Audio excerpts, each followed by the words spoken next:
आप सभी का मेरे शिव चर्चा ब्लॉग में स्वागत है। आशा करती हूँ आप सब अच्छे से होंगे। तो चलिए ब्लॉग का शुरुआत करते हैं। सबसे पहले मैं गणपति जी के चरणों में प्रणाम करती हूँ। दूसरा शिव गुरु जी के चरणों में प्रणाम करती हूँ। तीसरा नीलम दीदी हरिंदर भैया के चरणों में प्रणाम करती हूँ। चौथा जो श्रोतागण मेरा कथा मेरे शिव चर्चा सुन रहे हैं उनके चरणों में प्रणाम करती हूँ। तो मैं आज आपको कथा लेके आई हूँ जो कि एक मऊ जिला के एक गाँव है रामनगर, उससे ही संबंधित है। तो क्या होता है कि वहाँ रामनगर में एक बहुत बड़ा मंदिर है। वहाँ पे हर शुक्रवार सोमवार को शिव चर्चा होती थी और बहुत सारे श्रद्धालु लोग शिव चर्चा करने आते थे। गुरु बहन भाई, गुरु शिष्या सभी लोग जाते थे शिव चर्चा करने के लिए। तो उसी में एक कलावती नाम की जो शिष्या थी वो जुड़ी हुई थी। वो शिष्या अभी नई शिव चर्चा में जुड़ी हुई थी। वो भी सभी लोग की तरह सोमवार और शुक्रवार को शिव चर्चा सुनने आती थी। तो एक दिन एक गुरु बहन ने पूछा कि तुम इससे कैसे जुड़ी हो? जुड़ी क्या हूँ? वो बोलती है कलावती, जो मैं जुड़ी क्या हूँ, मेरे पड़ोस में आती थी एक लेडीज़, उसी के साथ मैं आ जाती, थोड़ा समय व्यतीत हो जाता है और मनोरंजन भी हो जाता है। तो वो दूसरी गुरु बहन थी, बोलती है यहाँ कोई मनोरंजन के लिए नहीं आता, यहाँ तो भक्ति भाव से आते हैं, श्रद्धा से आते हैं और शिव गुरु जी को सब कुछ समर्पण करके, तन मन से सब समर्पण करके यहाँ पे शिव कथा, शिव गुरु जी का भजन करते हैं। तो जो कलावती बोली हाँ मुझे पता है। फिर क्या होता है कि जैसे ऐसे समय बीतता है, समय बीतते हो जाते हैं 1-2 महीने। तो एक दिन किसी बात को लेकर के कि शिव गुरु जी का सच्चा भक्त कौन है, दोनों आपस में, एक गुरु बहन और कलावती दोनों आपस में लड़ने लग जाती हैं। वो कहती है नहीं मेरी भक्ति है, वो कहती है नहीं मेरी भक्ति है। तो लीलावती कहती है, कलावती कहती है कि इतनी शक्ति है तेरे उसमें, इतनी वो है भक्ति है, आजकल तो भगवान को भी महंगा से महंगा प्रसाद चढ़ाओ तो भगवान खुश हो जाते हैं। दूसरी बोलती है नहीं बहन ऐसा कुछ नहीं है, भगवान तो सिर्फ श्रद्धा और भाव के भूखे हैं, इन्हें जैसे श्रद्धा भाव देंगे वैसे ही ये प्रसन्न होंगे। बोलते हैं ठीक है, देखते हैं शुक्रवार के दिन यहाँ शिव चर्चा में तुम भी आना, मैं भी आऊँगी और हम दोनों अपना अपना प्रसाद रखेंगे। शिव गुरु जी इसका प्रसाद ग्रहण करते हैं, ये देखना। बोलती है ठीक है। तो शिव चर्चा में घोषणा करा देते हैं कि कोई भी अपने घर से प्रसाद चढ़ावे के लिए नहीं लाएगा। कलावती और ये जो दूसरी शिव गुरु शिष्या है वही प्रसाद लेकर के आएंगी। शुक्रवार का दिन आता है तो जो कलावती होती है वो मिष्ठान लेती है, बहुत सारे रसगुल्ला, लड्डू, 5 प्रकार की मिठाई लेकर के मंदिर की ओर चल देती है। लेकिन जो दूसरी शिव गुरु की शिष्या होती है वो सिर्फ मिश्री दाना और मूंगफली और केला ही लेकर के शिव मंदिर में शिव चर्चा करने के लिए पहुंच जाती है। तो जैसे ही शिव चर्चा शुरू होती है, प्रसाद चढ़ाने के लिए सबसे पहले कलावती उठ के तैयार होती है कि मैं प्रसाद चढ़ाऊँगी।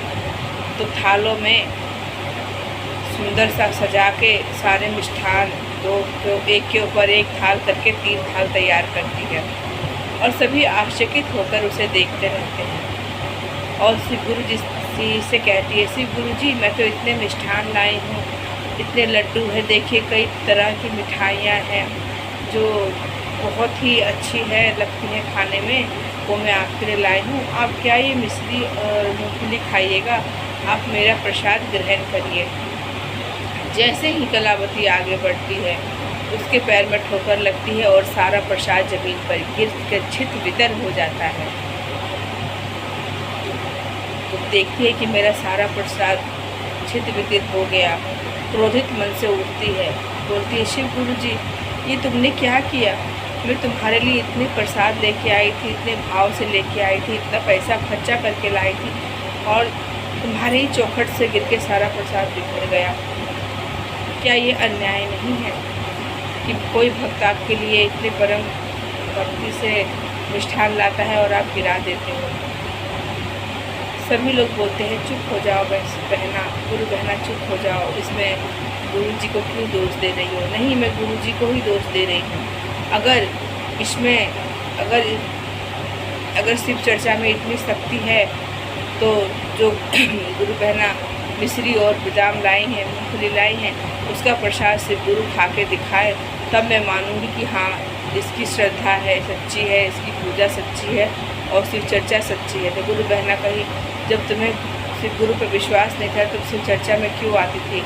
मैं तो आती थी अपने मनोरंजन के लिए। कलावती बोली, मैं कोई सच्चे भाव से थोड़ी आती थी। अगर इसकी शिव चर्चा में शक्ति है तो शिव गुरु जी खुद ही आके इसकी मिश्री और मूँगफली खाएंगे, तब मुझे विश्वास होगा कि शिव गुरु जी हैं। शिव चर्चा शुरू हुई, प्रसाद चढ़ाया गया। ढोल ताशे, ढोल घंटियों की धुन से पूरा जो वातावरण है वो आनंदित हो गया। चारों ओर भोले बाबा की जय जयकार गूंज रही थी, शिव चर्चा के गीत गूंज रहे थे।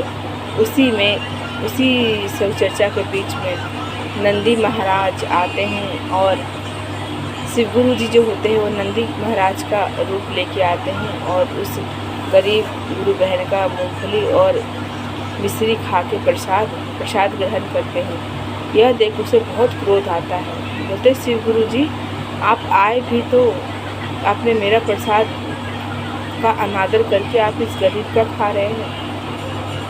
तब शिव गुरु जी साक्षात दर्शन देते हैं और बोलते हैं, तुम्हारी पूजा तो व्यर्थ है, तुम्हारा भाव व्यर्थ है, तुम्हारा मन की शक्ति व्यर्थ है।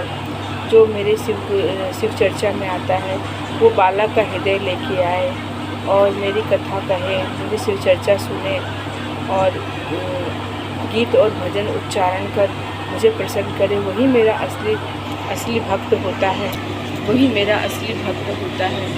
तुमने पूजा करी, प्रसाद लाई, तुम्हारी पूजा हुई और पूजा और प्रसाद में मुझे अभिमान दिखा, इसलिए मैंने उसे अस्वीकार किया। लेकिन जो शिष्या लाई प्रसाद, उसमें मुझे भक्ति प्रेम और आदर लगा, इसलिए मैंने उनका प्रसाद ग्रहण किया। इतनी बातें सुन के लीलावती गुरु जी के चरणों में गिर जाती है। कहती, प्रभु मुझे अपना दास बना लो, मेरी गलती को क्षमा कर मुझे आगे वरदान दो कि मैं आपकी भक्ति में लीन रहूं। बहुत अनेक प्रकार का दुख विलाप करने लगती है। उसकी पछतावा देखकर शिव गुरु जी को दया आ जाती है उस पर। बोलते हैं, तुम किसी प्रकार की चिंता मत करो, तुम प्रतिदिन मेरे नाम का जाप करो, दया मांगो, मेरी चर्चा करो, शिव चर्चा में आओ, बालक का हृदय लेकर के आओ, तब मैं तुम्हारी पूजा स्वीकार करूँगा। फिर क्या, कलावती ने भक्ति भावपूर्वक पूजा करना प्रारंभ कर दिया।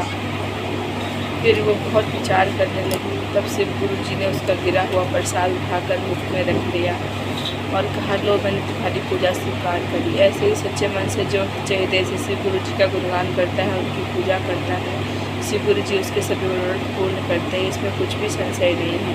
तो सभी को शिव चर्चा के बाद गुरु जी को प्रणाम कर अपने अपने घर जाना चाहिए और अपने घर में शिव गुरु जी की प्रार्थना, दया और चर्चा करनी चाहिए। तो आप सभी से अनुरोध है कि शिव को अपना गुरु बना लीजिए और उनके प्रति मन में श्रद्धा भाव रखिए। तो मिलते हैं आपको नेक्स्ट में।